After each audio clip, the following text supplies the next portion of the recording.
Welcome to Matters Financial and Geopolitical from a Frontier. Thank you as always for stopping by. Let me start with the TV show, Metropole TV, every evening, 8 to 9.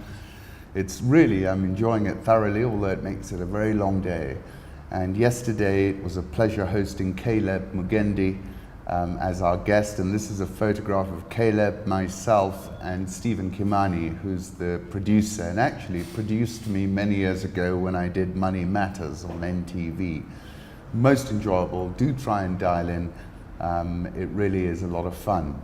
Now, Sub-Saharan Africa, by 6 GMT, 75.6% of ballots had been counted, showing the ANC to be in the lead with 57.21%. At the last election, the ANC won 62% of the votes. 57.21 this time, DA 21.81%, EFF 10%.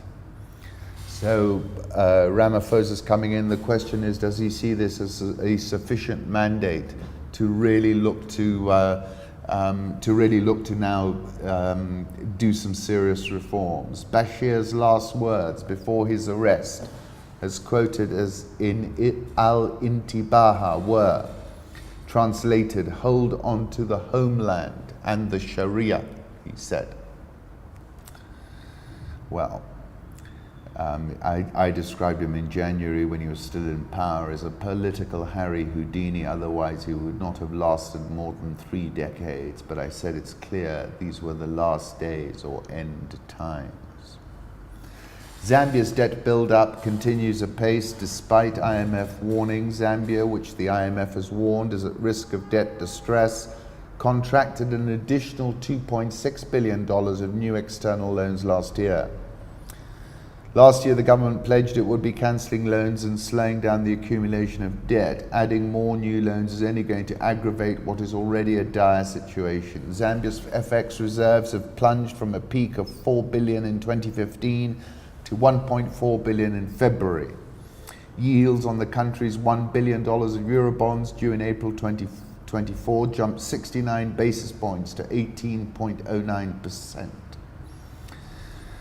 Avoiding default, in our view, will require cancelling some loans, not adding them, plus some combination of an IMF-financed program, Chinese debt reprofiling, and a People's Bank of China credit line. Debt sustainability would require a U-turn of most of the loans signed in 2018. About a year ago, I spoke with Ronak Gopaldas, and I said a big-ticket blow-up in any African country might well be the catalyst, and I called Zambia the most likely candidate. Gangnam Style, is Magafuli's economic nationalism working? The threat of a $190 billion tax bill became a $300 million payment. The Africa report looks into whether Tanzanian government's barnstorming style will revolutionize the economy or scare away investors. That's the question. Here was a man, as the early skirmishes on social media revealed, who was not afraid to get his hands dirty, to get things done. Surprise visits to hospitals, government offices, to reveal who was slacking off work, a push for discipline and austerity in public office, an anti-corruption drive known as Lance the Boils. Zito Kabwe told the Africa report Magufuli is doing the right thing, but in the wrong way. He has certainly changed the rules of the game in Tanzania.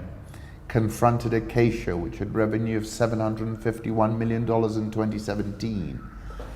Tried to land a $190 billion tax bill on them, but managed to wrestle a bigger share off them.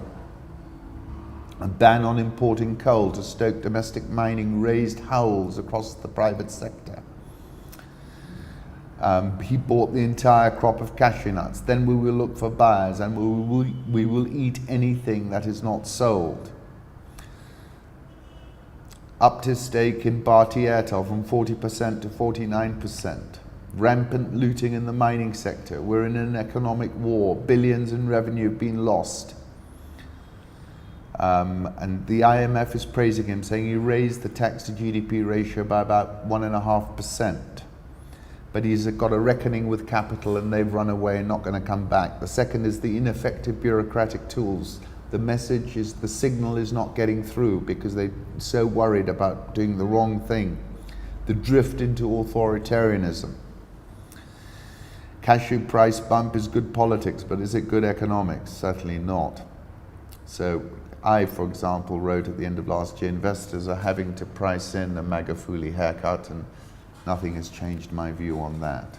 Emirates revenue in Africa increased by 9% to stand at $2.8 billion in 2018, which saw its total revenue reach $29.8 billion. They're probably the biggest airline in Africa, even ahead of Ethiopia.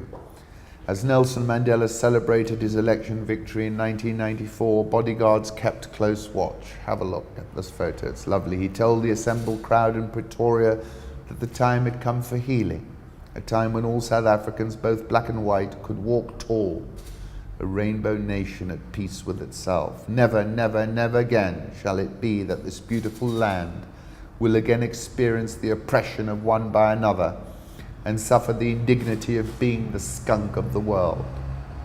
Among his guests was one of his prison wardens. Will it be 1994 all over again? He quoted Hugh Masekela, "I want to be there when the people start to turn it around." South African oil share up 7.13% year to date. Dollar rand strengthening 14.22. Egyptian pound stable as you like, 17.1183. Nigerian oil share down 8.06%. Emefiele, the central bank governor, has had his term extended. Ghana Stock Exchange down 6.01% year to date. Private contractors will finance the upgrade of the old meter gauge between Naivasha and Malabar border, and also build a new line connecting to the SGR at a total cost of $210 million. This is what we were talking about on Metropole TV yesterday as well. We don't know, it's rather murky, who exactly is financing it and how exactly they're doing it. Top in business, equity to switch 150 billion shillings of state bonds for SME loans. Equity is up 16.21% year to date and reported first quarter earnings yesterday. They're holding 169.65 billion shillings worth of government securities. Loans and advances up 12.712% year on year. Total assets up 14.757% year on year. However, Tanzania, soft spot, Tanzanian unit defaulted on nearly a third of loans in the first quarter, a balance sheet deterioration that seeped through to the parent company's consolidated results. So in Tanzania, 31.6 is a bad book, 12.6% South Sudan, 8.5% Kenya, 8.1 DR Congo, 3.5 Rwanda, 1.7% in Uganda.